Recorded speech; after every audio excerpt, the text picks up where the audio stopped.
So you want to get into theater, but have never acted before. And the thought of it terrifies you, going out on stage in front of people for the first time, having to act in character or be somebody else.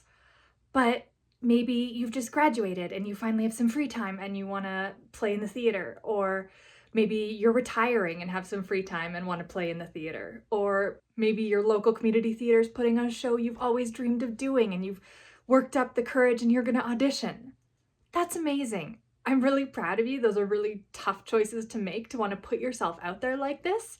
And I want to help you and share some basic guidance and techniques for getting into acting with absolutely zero experience. So there's a lot of fancy names and techniques I could throw out here to help you, but that's not going to be useful for anybody. What I want to do is take us to a bit of the basics, talk about what acting is, and then build a little bit on top of that, how you can get experience, how you can get practice, how you can see how the world of theater works. Hi, I'm Emery. I'm a musical theater educator, director, choreographer, actor, enthusiast, and I'm here today to help you and talk to you about doing theater for the first time. So what is acting? You're signing up to do a show. You get cast in the show, maybe you even have a speaking part. What do you do with that? Acting is a performance. It is sharing the story of your character as authentically and realistically as possible. And it's your version of that character. It's maybe what you would do if you were them. And so it doesn't have to be this huge, complex things. That can come later in your acting career. Your guiding question should always be, what does your character want? And through answering that, that will give you guidance on how to prepare a character to act on. If you're interested, I've linked below in the description a character backstory PDF that you can fill out if you get cast in a show that might help you develop a character. But in its base form, it is you using your body, your voice, your emotions, your story, your history to create and bring to life a character on the stage. And that can seem like a really daunting thing to do if you're doing it for the first time. So always come back to the simple question, what does my character want and how are they going to get it? And that will give you some guidance no matter what the situation is on how to kind of shape and guide your character through the process. I'm going to have later videos on doing proper script work and developing characters and all that. I have one on developing character you can check out. But in its base form, acting is telling a story. It is telling the character's story through your body and performance. And here's where it gets scary. Good acting requires vulnerability. It requires you letting people see you feel. As humans in today's society, a lot of us are very shields up, force field up, going to protect ourselves and not show our weaknesses. That's where good theater and acting comes in, is when we see these weaknesses and these flaws in these characters. So once you know what your character wants, be vulnerable and open when you're trying to get it.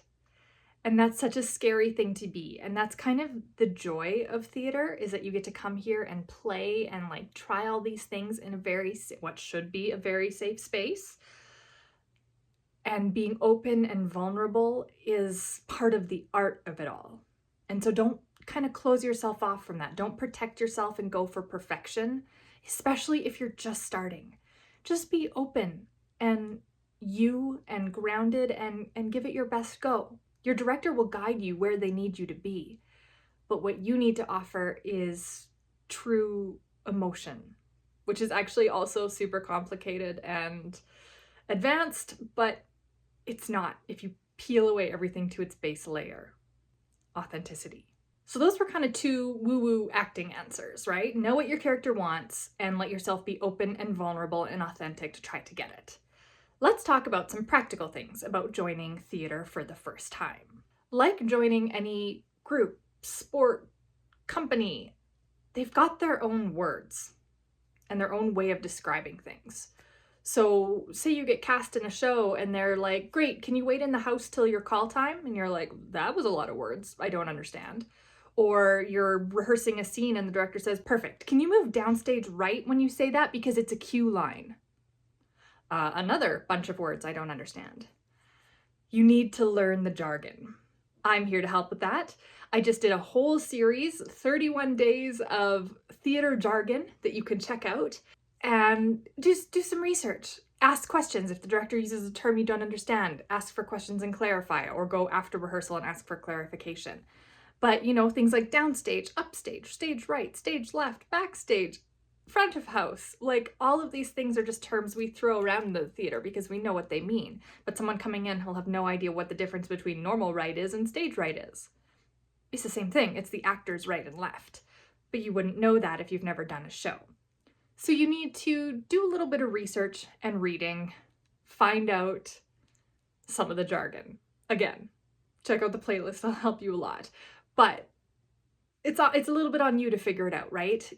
Ask questions, be curious, and just do your best, because it's going to feel overwhelming when some of these terms are starting to get thrown around. When you move into the theater for the first time and you hear a lot of the technical stuff, it's like, I don't understand the words that are being spoken to me at all.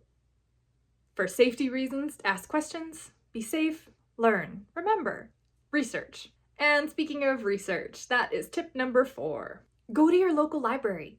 Take out books on acting technique or theater history, or read plays that are there. Read Shakespeare, read anything that your local library might have.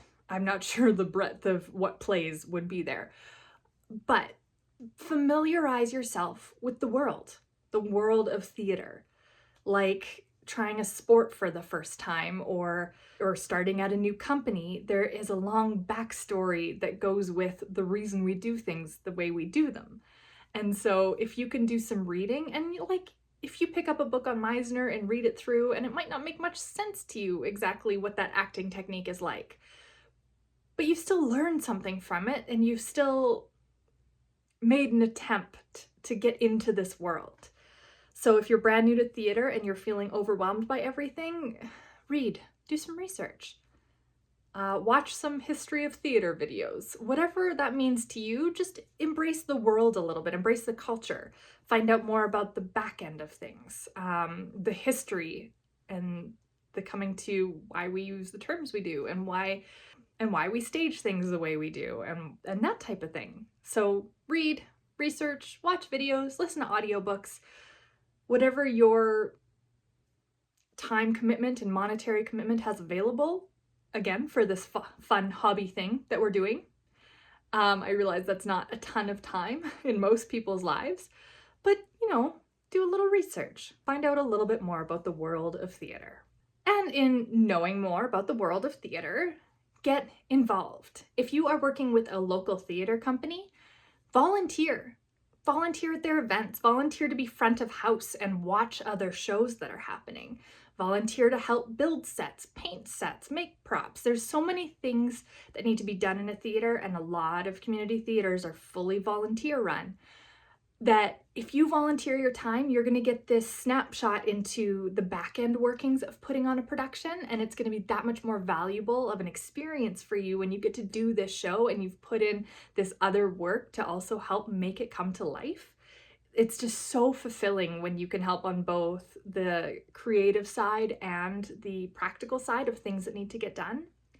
Plus, in any situation, networking is key.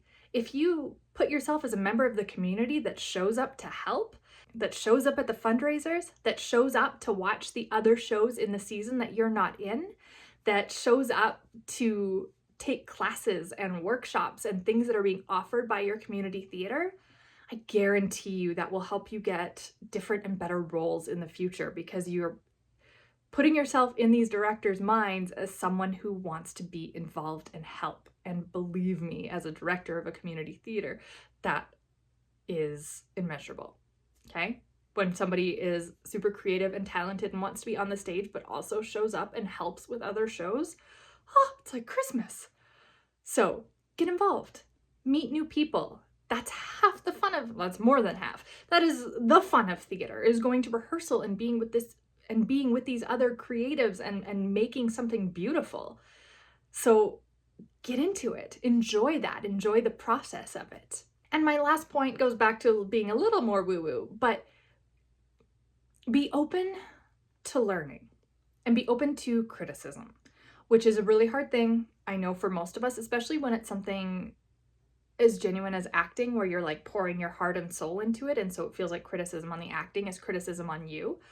But if you can take your first experience and really and truly learn from it, and then grow every time you do a show, push yourself to be better, different, take the constructive criticism from the director, look at those around you and see what they're doing and learn from them.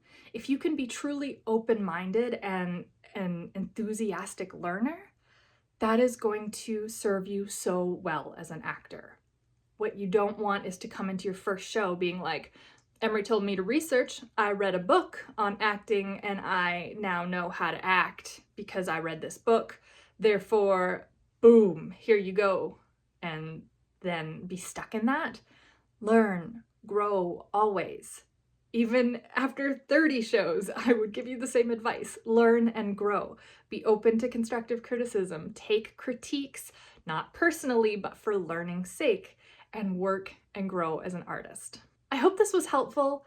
I would love for you to go out and audition for your community theaters, find some art to do, find some theater to do, because it's just the best thing. And if you're nervous or have questions, please comment below. I would love to cheer you on or answer specific questions that you might have.